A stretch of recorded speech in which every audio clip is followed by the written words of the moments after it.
Ooh, that looks tasty. Welcome folks, today the Hungry Gamer is back with another crowdfunding mini preview, and today we're talking about Monarchs of Camelot.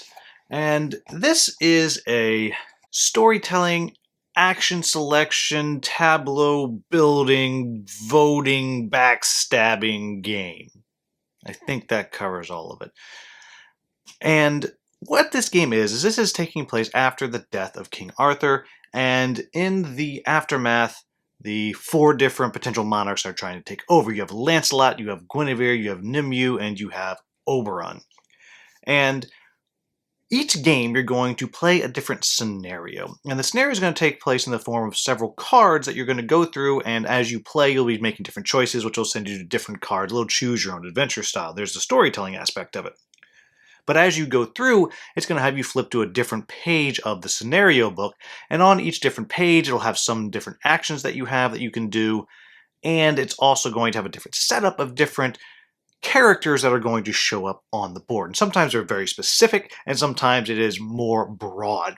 For example, in one of the scenarios I played, there's Lord Constantine, a very specific character, and at the same time it also had put out 3 knights. And I think there's like 8 or 9 knights that are possible to be out there, so different options are there, and each one of those has a slightly different ability that you're able to use.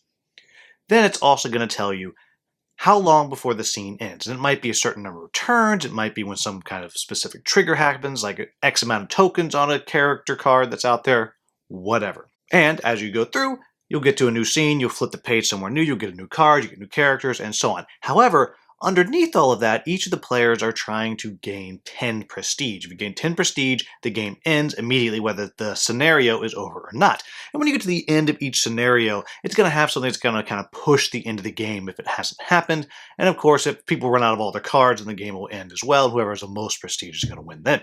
However, the core of this game comes down to these decision cards that you're playing. And every turn you're going to get to play a decision card. And you're going to do what they call splay it, meaning you're going to put it to the left or to the right. And this is why it matters, because as you're doing this, you're guiding your character down one path that they could make. One way, one type of person they could turn into as they advance in the story. And it looks kind of like this.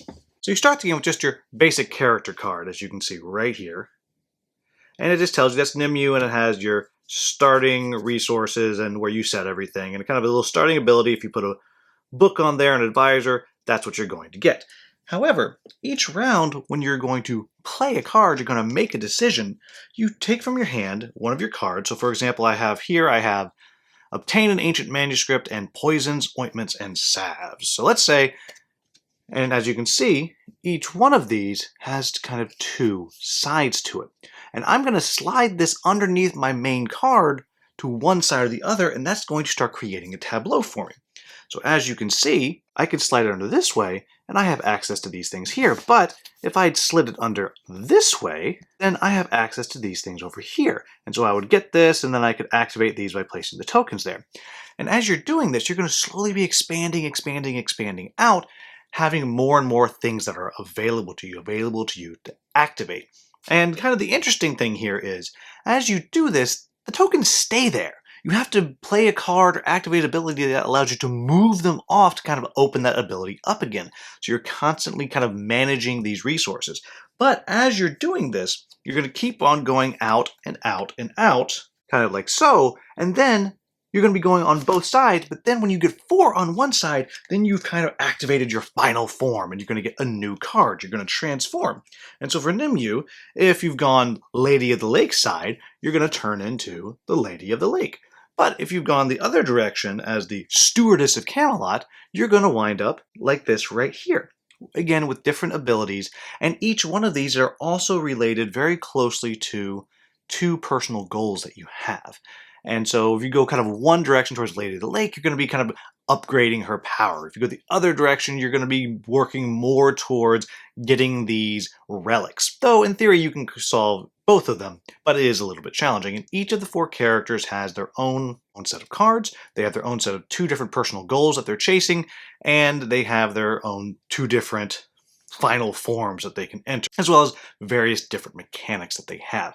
For example, one character is kind of chasing down these runes. Sir Lancelot is sending his troops out to kind of solve problems or trying to uncover this conspiracy, while Nimue's trying to upgrade her power, get these relics, and so on and so on and so on. And you're simply going to play through until someone gets to 10 victory points and they're going to be the winner. So, what do I like about this game? The first thing I like is I really, really find the splaying cards decision space very clever. Very, very clever, because it is a very hard choice as you're going through. And it's just never easy. And you also find that you're starting to kind of look ahead, because those resources, for the most part, aren't that easy to come by. Yes, you start with some, and yes, you can get them, but I definitely have found as I've been playing, I can't get what I want if I use something here for a little benefit here. It's going to hurt me 3 turns down the road. So you're constantly trying to make sure you're not wasting certain resources. And interestingly enough, I found that some characters wind up being flush in some resources that don't do a lot for them, but can sometimes be used in the scenario. And so that's kind of an interesting dynamic as well. And I think it's very clever. I also think it's very clever how different each of the characters plays, even though you're doing the same basic mechanic of sliding these cards on either side and then putting resources on them. It really is clever, and it really works well. I also like how the scenarios are different. I like how as you're going through the different scenarios, you have choices to make, and based on the choices that get made, you wind up going somewhere completely different, again, with different mechanics that kind of keeps it fresh. While I would not say this game has unlimited replayability, it definitely has more replayability than you would think it does, because I would venture to say you can probably play a scenario 4 or 5 times before you start to feel like, okay, I've kind of seen all of this. And in modern board gaming, if you do each one of these scenarios 4 times, that's a lot of plays. So really, I do think you're getting your money's worth here, even though it's not infinitely replayable in my opinion. And then, of course, the last thing I'll say is I've already alluded to this with that decision splaying bit that you're doing. The fact that you are building a new worker placement tableau every game, I love that. I love tableau building. It's one of my favorite Eurogame mechanics, and this one I think it does it really, really well in an interesting way with some clever story that goes along with it. So all of that I think just works really, really well. So what are my quibbles with the game? The first one is it just was not easy to learn. And though it is relatively simple, there were definitely questions that I had as I went through. And though I can certainly get them answered, you can't get them easily answered. And so I'm really hoping that they get another pass through on the rule book, because there were just some things that I just wasn't sure. I was like, place this. I don't know what this is. And I was searching through all the cards so I was able to figure out. I was looking really close at the small pictures to figure out what it is I was supposed to do. And so I think the rulebook needs a little bit of refinement. Now, that, to be clear, the game is still being developed. It's still being worked on. So that should happen.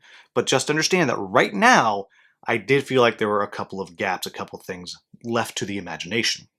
Next thing I'll say is it takes up a lot of space. It doesn't seem like it at first, but by the end of the game, your tableaus are just sprawling way out. And what you're seeing on the screen right now is a two-handed game that I played just by myself as I was kind of learning the game, figuring out how it worked. And you can see I just had 2 characters next to each other, and they were running into each other as we went through. And so it does sprawl. It's not a huge game. I just want to be clear about it. It's not a huge game. But it does take up more space than you think it does. And so if you're someone that is really compact with the amount of space that you have, it's something to keep in mind. The next thing that I'll say is there is a bit of nastiness to the game. There's a lot of, they call them peril actions that you can do on each different scene where you're just directly hurting another player. Now that is neither good nor bad. But if you're the type of player that doesn't want someone to mess with you, you don't like take that, then it's really going to stick out because you have to hit other players in the mouth or they are probably going to win. You have to stop them from accomplishing their personal objectives, because if they do, they're getting 4 prestige points, and that is 40% of the way to winning. It is huge. So you have to keep them from doing that, which I think adds to kind of the fun of your holding on to a resource that you could use just because you know you need to use that to stop them if they get close. So it adds to the fun, but it is mean, it is very, very backstabby, and just be careful of it. Which brings me to my next point. I think this game, now, to be fair, I have not played a 4-player game. Hasn't happened. I think this game is probably going to play best at 4. because all of the different characters doing their different things, that's where it's interesting, because when everyone is working against each other, that's where the joy is going to come in, because you play one-on-one, you're just punching each other back and forth, and that can be a little bit of a bad feeling. When you play a game like this 3-player, invariably one person kind of jumps out to a lead and everyone kind of gangs up on them, and again, that's can lead to bad feelings. And so I keep saying this, and I'm only bringing it up because I think this is a game that you can very much have king making going on if you just keep going after one person. But if you have 4 players, you have all 4, if you're ganging up on one person, you're letting somebody else win. And I think that is where the true joy of this game is going to be. And with that, I wish there was some kind of bot system. So if you're playing 2 players, you can run a bot. Or if you're playing 3 players, you can run a bot and have all 4. And I think that would really make this game be just awesome on the table. But there you have it, folks. That was Monarchs of Camelot. I didn't fully know what to expect when I got this game. And to be fair, I said yes to this game because of the card play, the splaying decisions. I found that fascinating, and it absolutely lived up to my expectations. It perhaps went beyond my expectations. I think this game is doing some really clever stuff with tableau building and worker placement and resource management, and I really did enjoy all of it. Yes, it needs a little bit of work on some of the language on some of the cards and in the rulebook. This is a game that I think has a ton of potential to just be a blast. I really enjoyed it. I really am looking forward to getting 4 players around the table and just diving into this thing and going at each other. And and it just works really well. In fact, I hope that in the campaign there's some ways to get some more characters added in, maybe a few more scenarios, just because I think there is so much that can be done with this system, and I'm excited to see where it goes. So there you have it, folks. As always, if you found this video useful, please like, subscribe, share, maybe become a channel member. As always, thank you so much for watching. Have a wonderful, wonderful